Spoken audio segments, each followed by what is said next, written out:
Welcome back to West Texas View. Welcome back to the West Texas View. Dr. Jane has so much information, and the questions have come in so fast that I just said, you're going to have to come back once a month and just answer all these questions. I said I'll be happy to. And so you keep the questions coming in. But we were talking as we went into the break, you had explained the difference between competency and capacity, and how one's a legal term and one's a medical term. Exactly. But then at that point, normally there's not a lot more treatment you can give to an Alzheimer's patient. Well, other than the medication. Medications. Well, that's why we say the early detection of Alzheimer's is very important, because if you detect it early with medication, we can, well, not exactly stop it, but reduce the rate of decline. Medications, of course, cannot reverse it, cannot cure it. But with medications, the conditions that come along with Alzheimer's, like mood problems, depression, anxiety, trouble with sleeping, and in very late stages, irritability and sometimes aggressive behavior that develops with Alzheimer's. Now, those can be controlled with medications. And it's immensely important, not only for the patient, but also for care providers. Because the biggest stresses of dealing with Alzheimer's is the behavior problem that goes in the family member.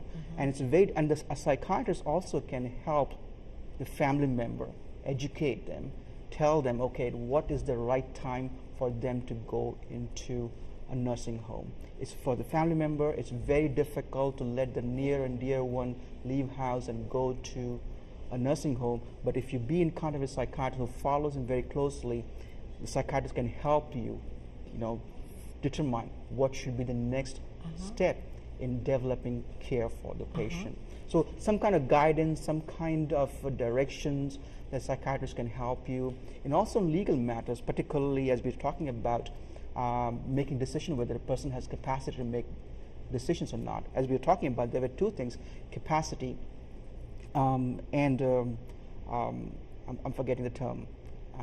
Competency. I'm sorry. Competency and capacity. Now, as a psychiatrist, we tend to determine the capacity of a person to make decisions based on the mental illness.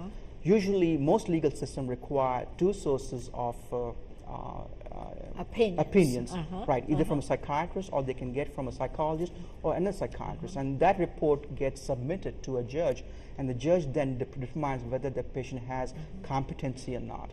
And after that, depending on the patient's will or what he or she has predetermined or predestined to take care of the charges, will take over medical power of attorney to do medical decisions. But one of the things, as we were talking to this Alzheimer's lady, the woman that called about the Alzheimer's question, she said, what in the world kind of medication do you have for Alzheimer's? And I know from having someone in our family with it, that there are, especially in the early stages, that in a very layman's terms, puts more oxygen in the brain or something that makes them not be as confused. Well, I wouldn't go for so far as oxygen, because people will start smoking oxygen more often than anything else. Well, I told you in a layman's term. but we are very close to it. What I would say is that what happens in Alzheimer's? What happens in Alzheimer's is there's a specific chemical that becomes very deficient, because as the chemical dries up in the brain, the neurons, the cells in the brain, they are not able to communicate well. They can't make connections. Right. Example is, suppose you are a brain cell, I'm a brain cell, and we want to talk, right? Suppose we are not able to talk. Yeah, we will not be able to communicate. Our communication channel can't touch. Can't touch.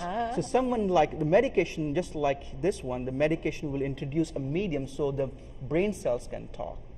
Now, recently, we have a new medication, well, I would say in the last few years, a new medication that is indicated by the US FDA for treatment of Alzheimer's in late stages, severe dementia. Previously, the medication we had them, they used to be limited to early stages of dementia. They were not as effective in late stages. But now we have a medication that even works during the later stages of dementia, and it's quite helpful. Again, it's not a curable condition. You cannot treat Alzheimer's. You can delay the progress, so the complications of Alzheimer's can be further pushed further down the road. So that's what I would say in dealing with Alzheimer's medication. But the medications have really advanced Really for advanced. every kind of mental illness. Right. Any form of mental illness. Yeah, I and believe. that's one of the amazing Right. new things. And I had cut out an article about Mental Health Month, Sure. and that was one of the things that was emphasized in this. Besides the fact that mental illness is treatable or manageable, and just like a broken arm is, Yeah, it absolutely. has to be treated for it to heal correctly. Absolutely. And so what else do you have that you feel like that really we need to know as far as so many of these questions, Sure. and we have hardly touched on any of them, but so many of these questions are really people saying, I just need help and I don't know where to go. Where to go, and stop so them. that's why I'm saying Sure. go to this scroll that's across the screen, call that number. Absolutely. And someone can talk to you and give you an idea of whether you Where can to start start. there and how soon and whatever. Right, absolutely. That's very nice. And one of the other questions I get very asked, how many sessions or how many Yes. sittings will be required, because it's time consuming, it's Expensive, expensive to do that. It depends on how far, what I would say is that tell my patients, it depends on your progress.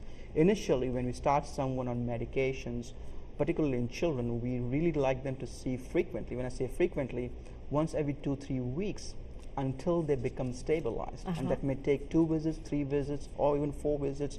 I don't know. It depends on the patient.